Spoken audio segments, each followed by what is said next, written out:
Assalamualaikum warahmatullahi wabarakatuh.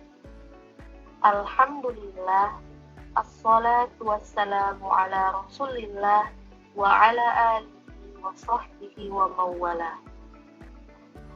Pada kesempatan ini, semoga adik-adik semua selalu berada dalam lindungan Allah Subhanahu wa Ta'ala.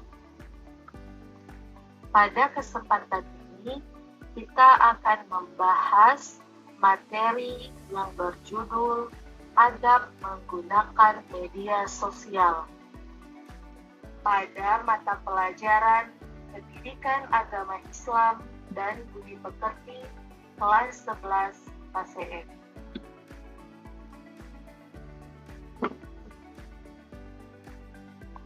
Namun sebelumnya perlu kita ketahui bersama tujuan pembelajaran dari materi tersebut.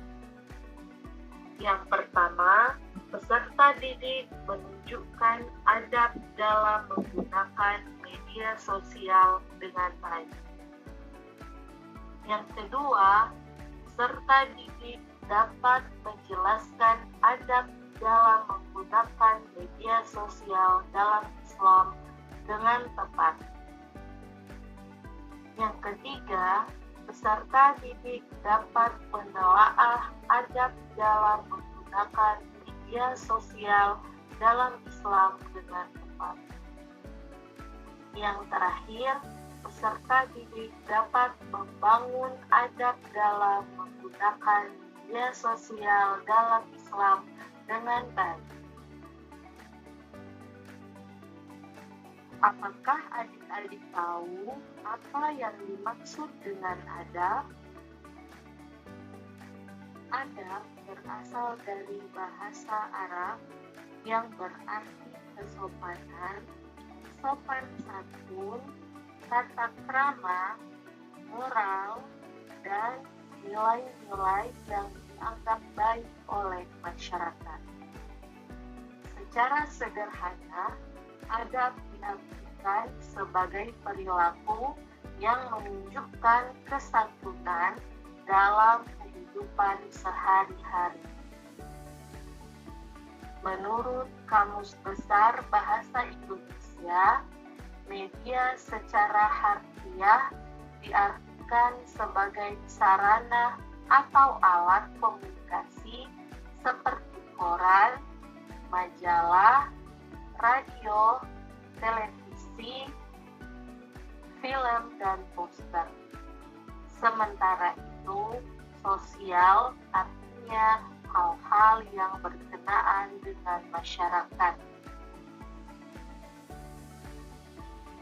Jadi, media sosial adalah sebuah media online yang terhubung ke jaringan internet.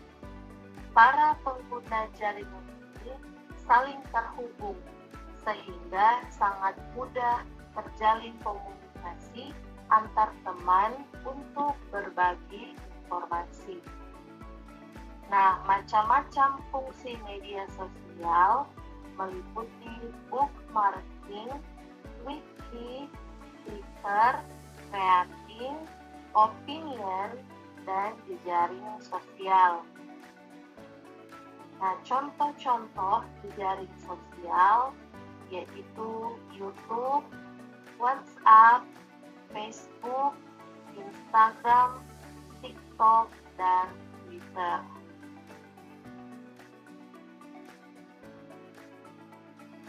Lalu, seperti apakah adab bermedia sosial itu? Adab bermedia sosial menurut ajaran Islam yaitu hendaknya dipakai untuk sarana kebaikan. Yang pertama, melakukan tabayyun bila mendapat berita. Kemudian, menyampaikan informasi dengan benar.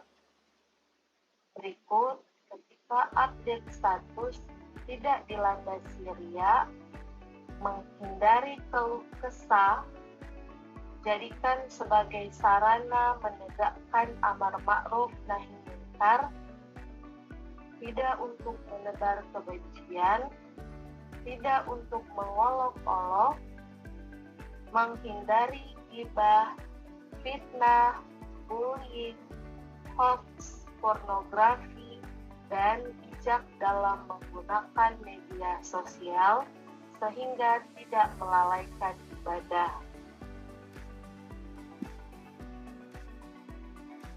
Manfaat media sosial yaitu bisa menemukan beragam informasi, bisa digunakan untuk pembelajaran jarak jauh, sebagai media promosi, dan bisa digunakan untuk membangun suatu komunitas yang lebih luas. Yang terakhir yaitu tuntutan dalam menggunakan media sosial yang positif. Dalam bermedia sosial, hendaknya kita menggunakan bahasa yang santun, memperhatikan cara penulisan kata, menghindari berita yang belum jelas validitasnya, menghindari mengunggah konten yang tidak sesuai norma budaya dan agama, dan konten yang memuat informasi pribadi. Kemudian, hendaknya kita tidak mengupdate status dengan berlebihan ketika bahagia atau kesusahan.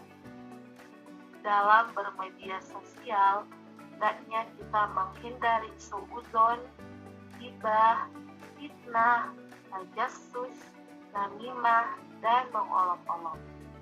Jadi, bijaklah dalam bermedia sosial, karena bila terjadi pelanggaran, maka akan terkena pasal UU ITE. Dan bila menyangkut konten pornografi, maka akan terkena undang-undang pornografi. Alhamdulillah, kita sudah menyelesaikan materi adab menggunakan media sosial. Semoga materi ini bisa bermanfaat untuk adik-adik semua, serta menjadi salah satu sumber belajar. Terima kasih. Wassalamualaikum warahmatullahi wabarakatuh.